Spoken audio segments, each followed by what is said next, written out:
নিশ্চয়কৈ নিৰ্বাচন ইতিমধ্যে সমাগত আৰু মাজত মাথো কেইটামান দিন ইতিমধ্যে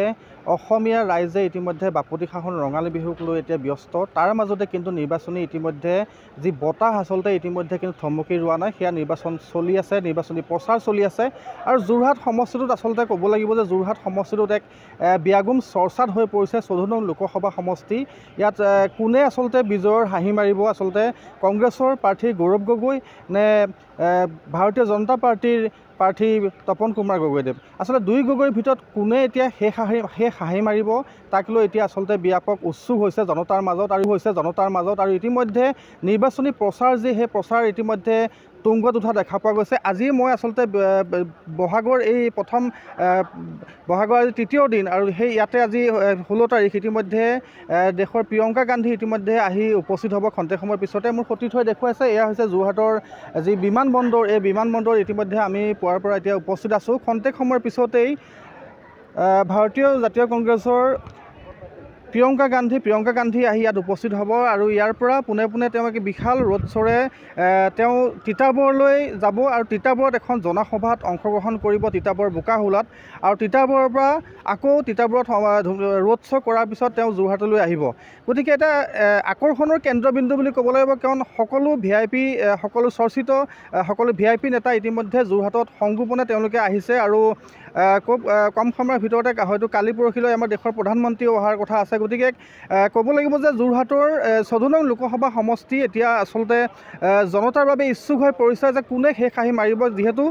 নিৰ্বাচন সমাগত আৰু লোকসভা নিৰ্বাচন অনুষ্ঠিত ইতিমধ্যে হৈছে আৰু ঠায়ে বিভিন্ন ধৰণে আচলতে প্ৰচাৰ চলি আছে আৰু সবতকৈ এক আকৰ্ষণৰ কেন্দ্ৰবিন্দু বুলি ক'ব লাগিব যোৰহাটৰ লোকসভা সমষ্টি এয়া হৈছে আচলতে পৰিৱেশ যোৰহাটৰ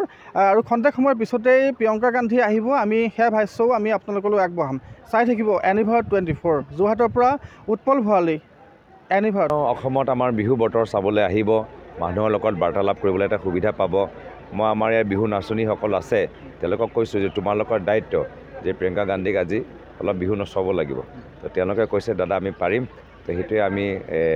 এটা বিহু বতৰ তাতে মিলনৰ এটা পৰিৱেশত তেওঁ আহিছে আৰু অসমৰ ৰাইজৰ কি তেওঁলোকৰ আশা নৱপ্ৰজন্মৰ কি সপোন তেওঁ নিজে জানিবলৈ ইচ্ছুক আজি কেনেকুৱা ধৰণে আচলতে তেখেতৰ প্ৰগ্ৰাম হ'ব আজি প্ৰায় আমাৰ ষ্ট্ৰীট কৰ্ণাৰ আমাৰ বাৰ্তালাপে আমি কৰি ৰাখিছোঁ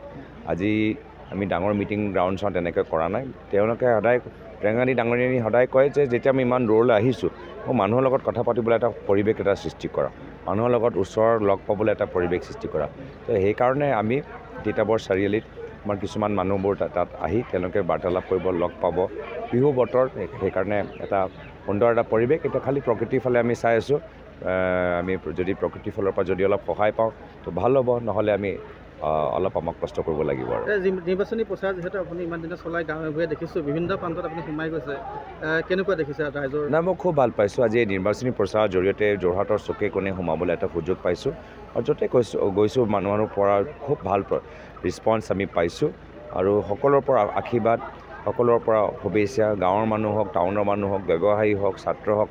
ঠেলা গাড়ী চলোৱা মানুহ হওক বা ডাঙৰ কোনোবা দোকান চলোৱা মানুহবোৰ হওক চবৰ ফালৰ পৰা যথেষ্ট আমি আশীৰ্বাদ পাইছোঁ বিহু বতৰ ৰাইজক কি ক'ব নাই আমি এটাই কওঁ যে আমাৰ যদিও আমাৰ বিহু আমি শুভেচ্ছামূলক আমি কথাবোৰ কৈ আছোঁ কিন্তু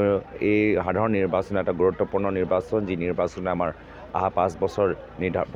আমাৰ নিৰ্ধাৰিত কৰে আৰু সেইকাৰণে ৰাইজক নিজৰ বিবেকবোধ দিবলৈ আহ্বান জনালোঁ